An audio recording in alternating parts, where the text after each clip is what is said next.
Westerners, and especially Europeans, are terrified of Muslim countries returning to the true Islam. And their fears are not centered around the Middle East, but even Asian countries like Malaysia, which has been a Muslim country for centuries. Let's check an example. Les îles de Perhentian, au large de la Malaisie. Un paradis au sable blanc et à l'eau transparente. Ici, une expression a été inventée, le Smiling Islam, l'islam souriant et tolérant. Mais dans le pays, certains s'attaquent à ce modèle. Le petit paradis va-t-il pouvoir tenir encore longtemps?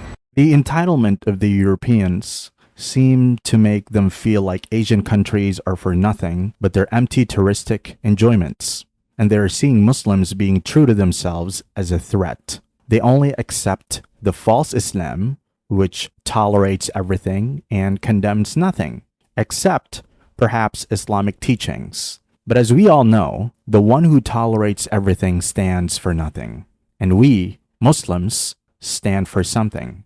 By labeling the watered-down version of our deen's smiling Islam, they effectively are portraying actual Islam as the opposite, while in fact, the Prophet, peace be upon him, said, smiling in your brother's face is an act of charity, making smiling part of our religion. We just don't smile at filth. The one strategy they use to portray Islam negatively is using the word radical, with one goal: portray true Islam as a fringe ideology, and secularism, liberalism, and modernism as ideas our religion is fine with. And sadly, that bullying is working on some Muslims. But what are the arguments they use to express their worries? What is so menacing to the little hedonistic paradises they wish to build in our countries? Terrorism? Violent uprising attempts? Not even close. Le parti veut réformer la justice, mais aussi l'éducation. Prochaine étape, modeler le cerveau des enfants. Il y a des écoles coraniques partout. Plusieurs heures par semaine d'éducation islamique et les 5 prières quotidiennes. Aucun doute sur le projet pédagogique de l'école. On essaye d'aider la nouvelle génération à apprendre le Coran par cœur.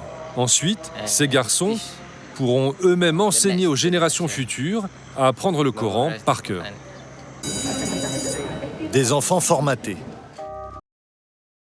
This pretty much sums up what they're afraid of. Islamic education. Knowledge is indeed the poison of the ignorant. The peaceful act of sitting and memorizing the Book of Allah is enough of a reason for them to feel threatened. The nations endlessly bombing or supporting the bombing of innocents are seeing the pursuit of knowledge as extremism. But one other thing, the ones who want to convert the whole world to liberalism and secularism seem to be afraid of is Dawah. You see, Muslims are not selfish and don't see the blessing of Islam as something you can hide and keep to yourself. Islam is not based on ethnicity, and everybody deserves to at least hear the message. Muslims, as followers of the primordial religion, a religion for whole mankind, are indeed witnesses over humanity. And Allah subhanahu wa ta'ala